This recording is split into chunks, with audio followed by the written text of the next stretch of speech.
3. 3. Persatuan dan Kesatuan Bangsa pada masa demokrasi liberal 17 Agustus 1950 sampai dengan 5 Juli 1959. Pada periode ini, Indonesia menggunakan Undang-Undang Dasar Sementara Republik Indonesia tahun 1950 atau UUDS 1950 yang berlaku mulai tanggal 17 Agustus 1950. UUDS RI 1950 merupakan perubahan dari Konstitusi RIS yang diselenggarakan sesuai dengan piagam persetujuan antara pemerintahan RIS dan pemerintah RI pada tanggal 1950 tanggal 19 Mei. Bentuk negara Indonesia pada periode ini adalah kesatuan yang kekuasaannya dipegang oleh pemerintah pusat.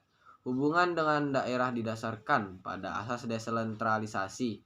Bentuk pemerintah yang diterapkan adalah republik, dengan kepala negara adalah seorang presiden yang dibantu oleh seorang wakil presiden, yaitu Insinyur Soekarno dan Dr. Andes Muhammad Hatta kembali mengisi dua jabatan tersebut.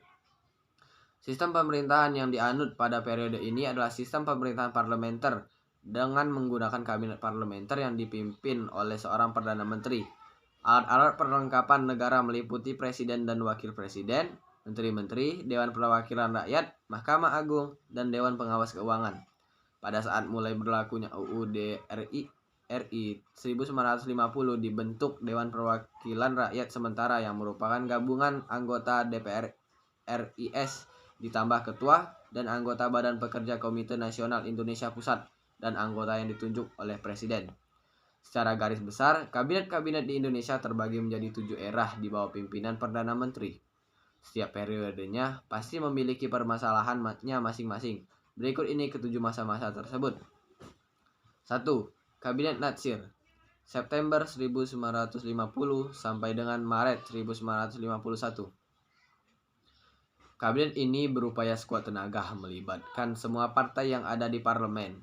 Namun, Muhammad Natsir ternyata kesulitan memberikan posisi kepada partai politik yang berseberangan. Natsir adalah tokoh masyumi. Usahanya untuk merangkul Partai Nasional Indonesia atau PNI selalu gagal. Remy Medinier dalam Islam and Politics Indonesia, The Masyumi Party Between Democracy and Integralism, tahun 2015, menyebutkan PNI memang kerap berseberangan pandangan dengan Masyumi. PNI bahkan melakukan tuntutan terhadap peraturan pemerintah nomor 39 tahun 1950 yang dikeluarkan Natsir. Sebagian besar parlemen berpihak kepada PNI sehingga akhirnya Natsir mengundurkan diri dari jabatannya.